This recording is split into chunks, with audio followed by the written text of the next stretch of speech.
मी आता असं आहे मालवण तालुक्यातील रामगड या गावात वाडी असा जांभळखरी आणि ह्या एक नारळाचं झाड नष्ट झालेला असा भोंग्याने तिची सुई खाऊन संपूर्णपणे नष्ट केलेला, म्हणजे कायच नाही असं वरती नारळ नाही आणि ते सावळा पण नाही असत.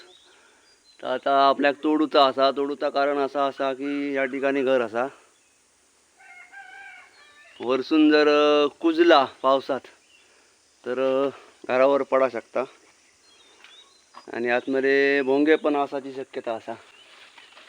म्हणून आपल्या या नारळाचा तोडूचा असा पावसात कुजान पडात म्हणान. आणि त्या ठिकाणी हापूस आंब्याचा झाड असा, आंबे काय वरती नाही असत, त्याचे जे दोन फांदी असत ते आपल्या कट करूचे असत. आणि इकडे घर असा, परत खाली त्यांची छप्पर असा रिक्षेचा. वादळी वाऱ्यानं फांदी जे असतात ते इकडे येऊ शकतात, कारण कलमाचे या झाडाचे फांदी मोडा खलकी असतात. तर आपल्या का आज नष्ट झालेला नारळाचा झाड तोडूचा असा आणि आंब्याच्या झाडाचे फांदी मारायचे असतात. बघूया आपला काम कसा होता. तर व्हिडिओ शेवटपर्यंत बघा आणि माझं काम तुमका आवडलं तर एक लाईक नक्कीच करा आणि आशीर्वाद चांगला द्यावा. धन्यवाद.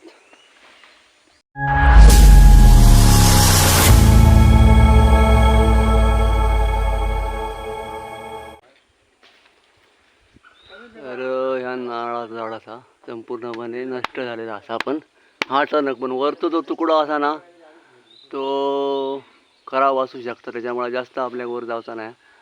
साधारण दोरी लावूया आणि तिकडे ओढून घेऊया. बघूया चढाया वरती. आता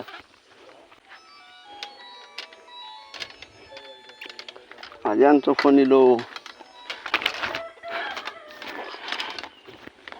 इकडे पेरूचा झाड असा, पेरू बऱ्यापैकी असत. हो त्या ठिकाणी एक मोठं पेरू असा हलता असा भाजीच जावचा लागता कडका.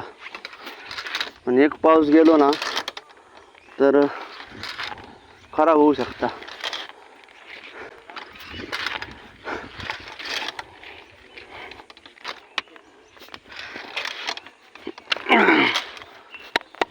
कडका जर कुजलो ना तर घरावर पडा शकता. म्हणून आपल्याला तोडूचो असा.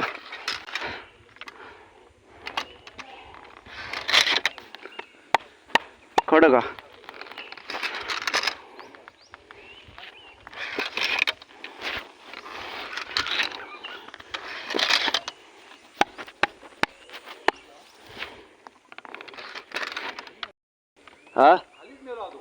हा पण एक पाऊस गेलो असतो तर खराब होणार असतो.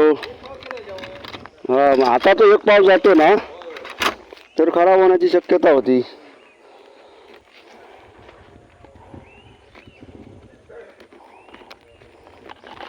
दोरी लावून घेऊया सरच.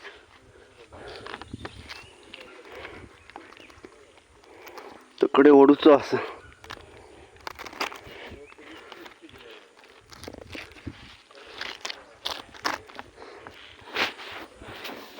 मशीन घेऊया वरती. या फणसा झाडावरून तकडे खायो जाऊ दे, तकडे काही नाही. दोरी एक मशीन लाव. तुकडं मारून घेऊया. दोरी लावलेली असा वरती, त्या ठिकाणी जाऊचो असा आपल्या तुकडो फणसाच्या झाडाच्या वरसून. बघूया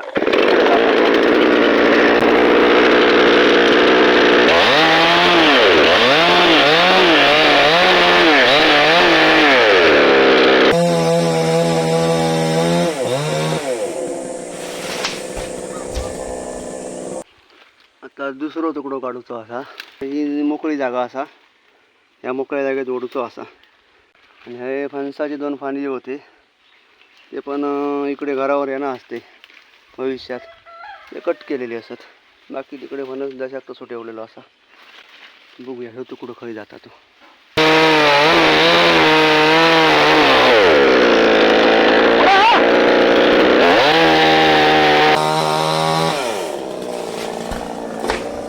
बरोबर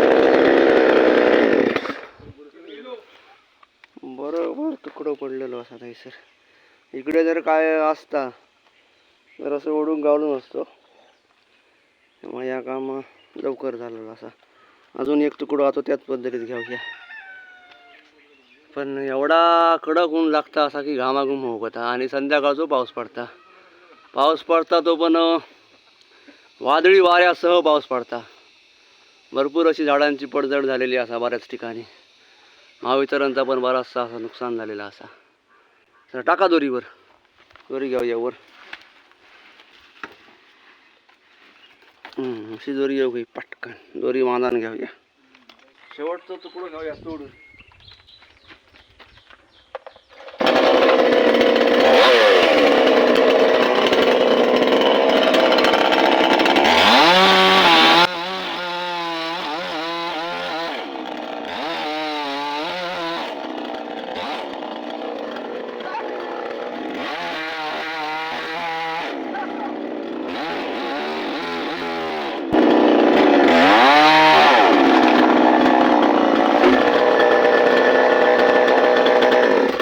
बरोबर तुकडे पडलेले 96.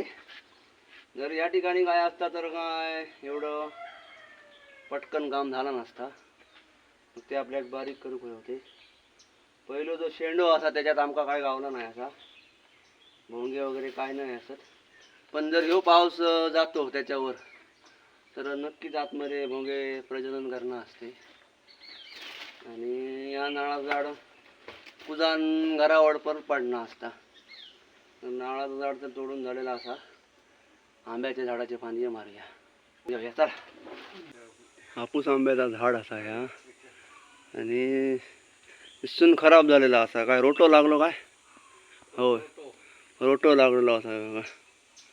रोटो लागलेलो पटकन समजा घेत नाही. कीटकनाशक घातला असता तर लागला असता. या काय होल मारलेली असत ना त्याच्यात, तो भोंगो असू शकता. गेला लागवा आणि वर सगळा म्हणजे इसून सुकलेला असा. आणि तिची तिकडचं फांदी ठेवलेली असत. सर भेग दिलेली असा, म्हणजे या इसून मोडा शकता. आणि जर वारो तिकडसून इलो तर या छपरावर पडा शकता. इकडे त्यांची रिक्षा असा, घर असा. पण आपल्या वरचे फांदी कट करूचे असतो. तो वरती झेलो गेलेलो आणि तो ठेवलेलो होतो ह्यानी. आणि इकडेचे 1, 2, 3 असे फांदी कट केलेले होते, ते ह्या छपरावर होते ते. पण आता वादळी वारो जर इलो तर पाठी पडा शकता. वरतो डोळा आपल्या कट करूचा असा.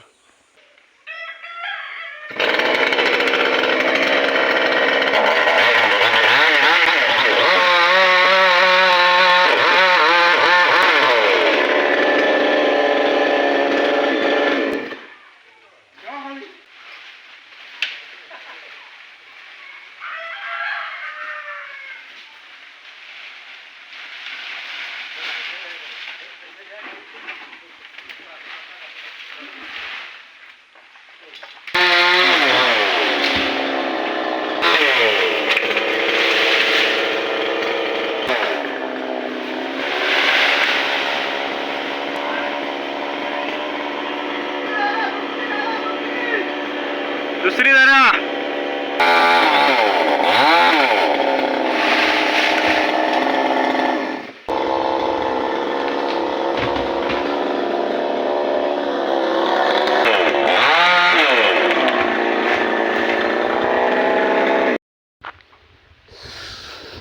हापूस आंब्याच्या झाडाचे ही जी इकडची फांदी होती ती कट केलं असो.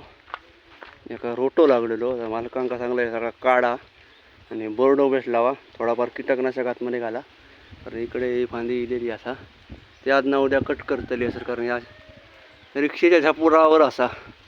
ही जी मोठी गेलेली फांदी होती ना, आणि ती एक वादळी वाऱ्यानं इकडे घरावर पडण्याची शक्यता होती, म्हणून आम्ही कट केलं असं. तर काम तर आपला झालेला असा. नावागुम होऊक झाला. मालक काय म्हणतात ते बघूया, दक्षिणा घेऊया आणि आपले मार्गस्थ होऊया. चला. नमस्कार, मी बाळकृष्ण पाटकर, रामगड जांभळघरी.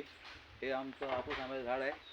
ते त्याला मध्येच एका फांदीला रोटा लागला होता, त्याच्यामुळे आणि एकदम ते आमच्या घराच्या बाजूला आहे. आणि त्याच्यामुळे ह्या आमच्या घराला खूप मोठा धोका होता. आणि सध्या 4 दिवस आमच्या कोकणात संध्याकाळचा पाऊस चालू आहे, वादळ आणि पाऊस. त्याच्यामुळे आम्ही हे झाड तोडलेलं आहे. आणि हे आमचे गाडेगावकर बंधू त्यांनी अगदी व्यवस्थित घराला कुठल्याही प्रकारचा धोका न देता हे पूर्ण झाड उतरवलेलं आहे. जेवढं आम्हाला उतरवायचं तेवढं, बाकीचं ज्या आम्हाला धोका नाही आहे तिकडचं आम्ही झाड ठेवलेलं आहे तसंच. आणि त्यांनी अगदी काही घराला एक केसाचा पण धोका लावलेला नाही आहे. आमची रिक्षा होती बाजूला, रिक्षा आतमध्ये ठेवून आम्ही झाड उतरवलेलं आहे. तरी पण त्यांनी बरोबर बिनधास्तपणे झाड उतरवलं. तसंच दुसरं एक आमचा नारळाचं झाड होतं, ते तिकडे बोंबूल लागला होता, तर ते पण झाड त्यांनी व्यवस्थित उतरवलेलं आहे. आणि इकडे या झाडाला आमच्या रोटा लागला होता, त्याच्यामुळे त्यांनी अगदी व्यवस्थितपणे बिना दिक्कत अगदी झाड उतरवलं. आणि जे आम्हाला पाहिजे आहे ते आम्ही तसंच ठेवलेलं आहे. जे आम्हाला धोकेबाज वाटत होतं तेवढं आम्ही तोडलेलं आहे. जेव्हा हे दक्षिणा. आमची नारळ आणि त्यांची दक्षिणा. दक्षिणा. धन्यवाद. धन्यवाद. आशीर्वाद चांगले राहा. चला.